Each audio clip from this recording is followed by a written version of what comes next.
Hey guys, so we're going to take a look at Dragon Quest V on the Super Famicom. So this is actually long before it got the subtitle of Hand of the Heavenly Bride. That was for the PS2 and DS remakes. But yeah, on the front here we can see some lovely Akira Toriyama artwork, and the manual certainly has plenty of artwork. But of course we can see our main hero character. There's a dragon perched on his staff. We can see Saber, which is your pet from the start of the game. And Bianca, who is your childhood friend slash potential wife later in the game. So yeah, very colourful and striking artwork. Of course we have a slime down there. Definitely a great front cover. And one of these, well, for Super Famicom games it wasn't very odd, but certainly if you compare it to Final Fantasy games or Super Mario RPG, which are horizontal, this one is vertical. So on the side here we have Super Famicom and a bunch of Japanese text, and Dragon Quest V, and of course the Enix logo. And on the other side we have Dragon Quest V. Sorry about that, but yeah, just kind of written out in Japanese katakana, I think that is. But a bit of a strange kind of thing to do, rather than having like a big logo or something. Okay, so on the back here we kind of get a rundown of what I presume to be the story. We can see actually there's our artwork of our father there, and the hero and Bianca when they are children. And then you have the comparison artwork of when they are grown up.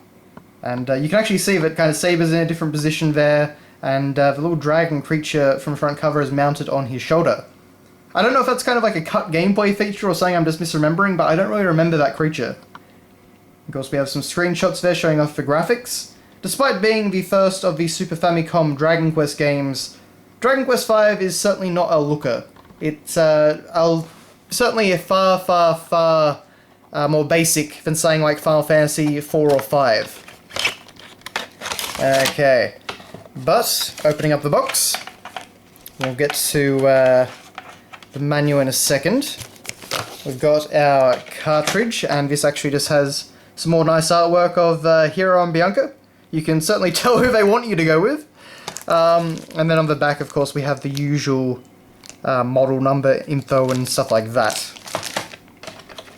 Let's see, we have I think it's a questionnaire or something actually, because there's spaces for you to write and options for you to circle and stuff like that. I'd love to know what this says. I'm afraid that I cannot read Japanese. But presumably just some sort of Enix form. I guess you could sign up or win something, or, you know, the usual sort of thing that we got here in the West. And something that comes with most Japanese Super Famicom games, something about the AC adapter and plugging it in. No idea what this is about, but it comes with a lot of games. But then we do get to our manual, and we have some more of that beautiful Akira Toriyama artwork. And there's that same dragon again, as well as a couple of different slimes. But now we actually see our hero character as a child and his father behind him. So very cute little scene. This being a Super Famicom game, naturally we have a full colour manual, and it has plenty of nice things. We have a map of the world, which is great. As you can see, very nicely detailed. Compass down there. We have a character bio list. So lots of artwork, all the stuff that we've seen before, but still a nice touch. We have, of course, controls, and all the usual stuff you would expect. Let's see, what else do we have? Well, this is really something very interesting here, because we have a bunch of sort of little vignettes. And so here we have the hero kind of yelling and jumping out of a TV screen, and the Japanese player exclaiming something, I guess. But there's a ton of these throughout the manual. And you can see there, like, there's the hero and Bianca and his slimes sleeping in the caravan, which is, yeah, that's pretty cute. That's of course you could actually capture monsters in this game and have them fight with you. Several years before Pokemon.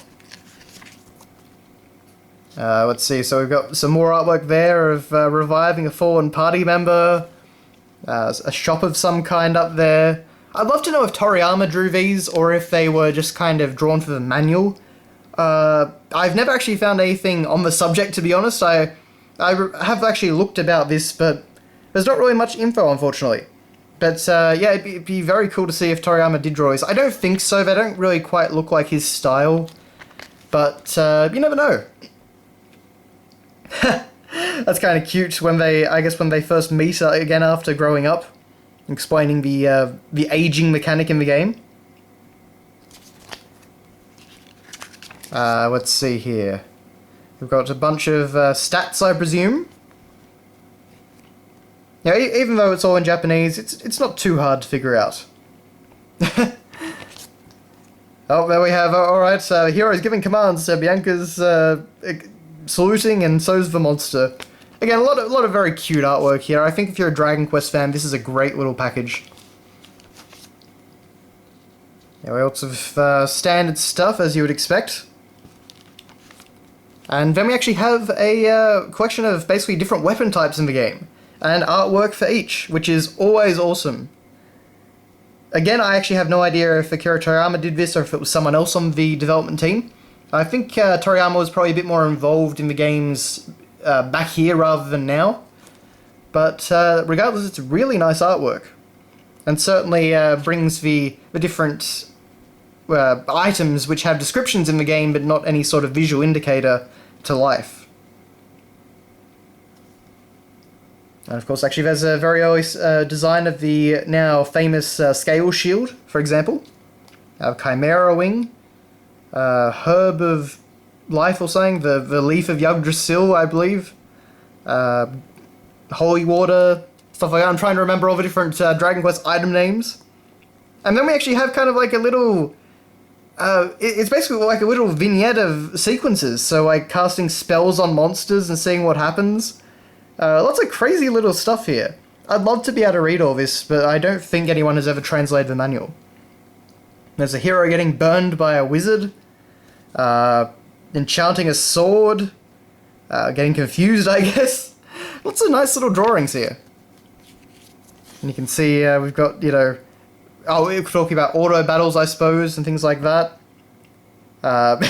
Bianca got silenced, so that's kind of cute. Casting a fire spell on a hammer guy. Just showing that you can sit back while the AI does the work. So yeah, lots of fun stuff like that anyway. And we have a list of something, I'm not exactly sure what. Teaming up with monsters, I guess. Fighting... Oh, what are they called? Like... No, I was about to say Pot of Greed, but that's a Yu-Gi-Oh monster. But yeah, that's basically the gist of the manual. Just kind of like a really sort of cute manual which gets you information out, but in a very interesting way. And certainly it gives you a lot of information. You can see we actually have a little kind of map of one of the starting areas in the world map, I guess. Oh, of course, the magic carpet vehicle. Something I don't quite know what that is, but there you go. Yeah, that seems to be about it. So, yeah. Oh, and of course, Kid Hero and Kid Bianca about not turning off the power. I guess it's the old thing of holding reset and then turning the power off. But that is the Dragon Quest V manual. It's a very cool little manual. Oh, and it even advertises for previous Dragon Quest games. Dragon Quest I, Dragon Quest II, Dragon Quest III, and Dragon Quest IV. Or, of course, on the Famicom. And then you've got this nice little poster with a sword through it, giving you some information which I'm sure would be very useful if I could read it. But that is your look at Dragon Quest V for the Super Famicom. Unfortunately, this was the first Dragon Quest game not to make it out to the West. I believe because basically they thought the graphics wouldn't be good enough, compared to something like Final Fantasy. And, yeah, to be honest, it probably wouldn't have done that well, but I do wish we had got it at the time. But thankfully now we have an excellent DS port, which, commands a fairly hefty price itself, but it is certainly a great port. But thank you very much for watching, guys, and I'll see you next time.